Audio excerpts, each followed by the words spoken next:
बाबासाहेब, डोळे मिटून मी एक कल्पना करतो. जर तुम्ही नसता तर आज माझं, आपल्या सगळ्यांचं आयुष्य कसं दिसलं असतं. किती अंधार असता, किती अन्याय गिळत बसलो असतो आपण सगळे. म्हणूनच माझ्यासाठी महापरिनिर्वाण दिन म्हणजे शोकाचा दिवस नाहीये. हा दिवस आहे कृतज्ञतेचा. बाबासाहेब, तुम्ही फक्त संविधान लिहिलं नाही, तुम्ही आमचा पाठीचा कणा घडवलात. उभा रहा, लढ, स्वतःला घडव. या शब्दांनी अवघ्या समाजाचं गुलामगिरीचं ओझं हलकं झालं. बाबासाहेब, स्वाभिमानाचा आकार कसा असतो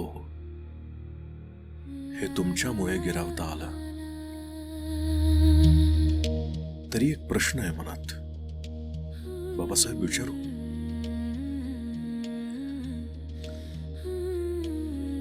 तुमच्या आयुष्याचा तो प्रचंड भार तुम्हाला कधी जाणवायचा का हो? कारण तुम्ही काट्यातून चाललात आणि आमच्यासाठी ती वाट सरळ केलीत, स्वच्छ केलीत, मऊ केली.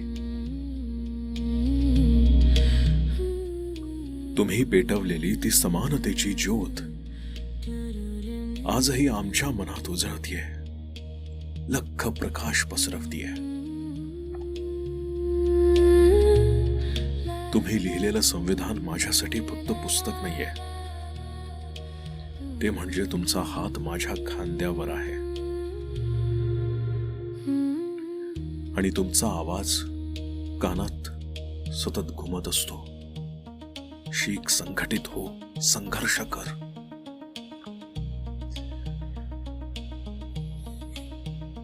बाबासाहेब, तुम्ही नसता तर मी सुद्धा मी राहिलो नसतो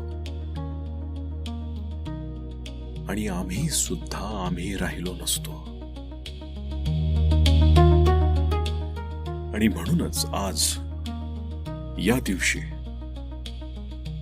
मनात फक्त एकच भावना उसळते. Thank you so much Babasaheb. अगदी मनाच्या तळापासून धन्यवाद बाबासाहेब.